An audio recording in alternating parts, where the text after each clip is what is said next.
ఫ్లైట్లు ఆగిపోయినాయి. అందరూ బీభత్సంగా యుద్ధాలు చేశారా, గొడవలు చేశారా, కొట్టుకున్నారా? ఆఖరికి వాళ్ళు రాస్తున్నారు పేపర్లో కానీ టీవీలో కానీ చెప్తున్నారు, అక్కడున్న ట్రాలీ సూట్ కేసులు,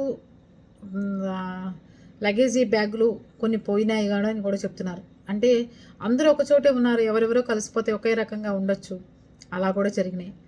ఒక ఆవిడ తల్లి చనిపోతే కూడా వెళ్ళలేకపోయింది. ఒక ఆయన ఉద్యోగం ఆఖరి రోజు, నేను ఇప్పటికీ 2 నెలల నుంచి ఇండియాలో ఉన్నాను, ఈ టైంకి నేను వెళ్ళకపోతే నా ఉద్యోగం ఊస్టింగ్ అవుతుంది అని చెప్తున్నారు. ఇంకా చాలామందికి చాలా చాలా చాలా చాలా పర్సనల్ ప్రాబ్లమ్స్, పెళ్ళిళ్ళు క్యాన్సిల్ అయినాయి, లేదంటే ఎంగేజ్మెంట్లు క్యాన్సిల్ అయినాయి, రిసెప్షన్లు క్యాన్సిల్ అయినాయి, హెల్త్ ప్రాబ్లమ్స్ వచ్చినాయి.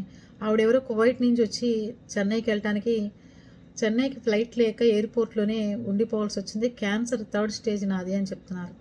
ఎంతోమందికి ఏదో యుద్ధం వచ్చినప్పుడు, ప్రళయాలు వచ్చినప్పుడు, లేకపోతే భూకంపాలు వచ్చినప్పుడు, ఇంకోటి వచ్చినప్పుడు విమానాలు ఆగిపోవడాలు మనం చూస్తాం. కానీ ఏం సంబంధం లేకుండా ఆగిపోయి ఇంతమంది ప్రజలను ఎంత ఇదిగా ఇబ్బందులు గురయ్యారంటే ఎంత ఎంత ఇది చెప్పండి. ఎంతోమంది ఇబ్బందికర పడ్డారు చెప్పడానికి లేకుండా. అది కిక్కిరిసిపోయింది ఎయిర్పోర్ట్ అంతా. ఇలాంటి పరిస్థితుల్లో ఎంతోమంది హెల్త్ ఇష్యూస్ వచ్చినాయి. ఆపరేషన్ చేయించుకునే వాళ్ళు ఉన్నారు, అపాయింట్మెంట్ పెట్టుకునే వాళ్ళు ఉన్నారు, ఉద్యోగాలకు వెళ్ళాల్సిన వాళ్ళు ఉన్నారు.